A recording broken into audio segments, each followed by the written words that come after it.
वृंदावन का एक साधु अयोध्या की गलियों में बड़े प्रेम से राधे कृष्ण जपते हुए जा रहा था। तभी अयोध्या का एक साधु वहां से गुजरा। उसने यह सुनते ही कहा, अरे भाई, जपना ही है तो सीताराम जपो, ये टेढ़े का नाम क्यों जपते हो?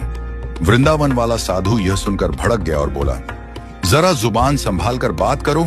हमारी जबान पान खिलाती है तो लात भी खिलाती है। मेरे इष्ट को टेढ़ा कैसे कह दिया? अयोध्या वाला साधु बोला, इसमें गलत क्या है? तुम्हारे कन्हैया का नाम ही टेढ़ा, कृष्ण उनका धाम टेढ़ा, वृंदावन।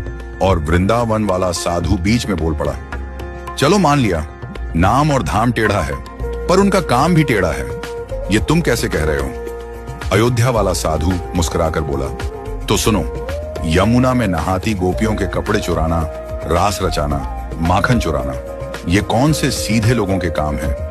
और सच बताऊं, आज तक मैंने उन्हें कभी सीधे खड़े नहीं देखा। यह सुनकर वृंदावन के साधु को बड़ी बेइज्जती महसूस हुई।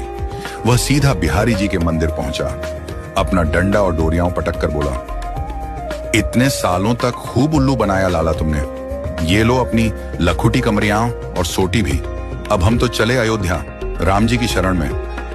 बिहारी जी मंद मंद मुस्कुराते हुए उसके पीछे पीछे आए, उसकी बांह पकड़कर बोले, अरे भाई, लगता है किसी ने तुझे गलत भड़का दिया है, पर अगर जाना है तो तेरी मर्जी, बस इतना तो बता दे कि राम जी सीधे और मैं टेढ़ा क्यों? इतना कहकर बिहारी जी कुएं की तरफ नहाने चल दिए।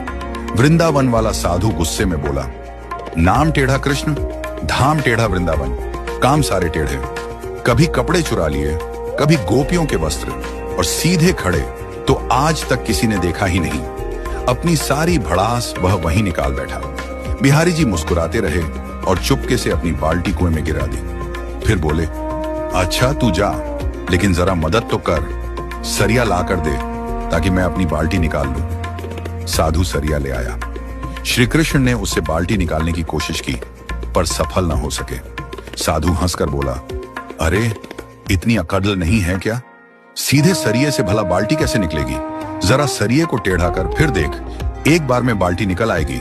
बिहारी जी मुस्कुराकर बोले, देखा, जब सीधेपन से एक छोटे से कुएं से एक छोटी सी बाल्टी नहीं निकल पा रही, तो सोच, इतने बड़े भवसागर से तुम्हें कैसे पार लगाऊंगा? आज का इंसान तो पापों के इस गहरे सागर में डूबा है, और उसे निकाल पाना मेरे जैसे टेढ़े के ही बस की बात है। यह सुनकर साधु की आंखें भर आईं, उसके भीतर का भ्रम टूट गया। वह गदगद होकर बिहारी जी के चरणों में गिर पड़ा और आंसुओं से भीगा स्वर में जपने लगा, राधे कृष्ण, राधे कृष्ण।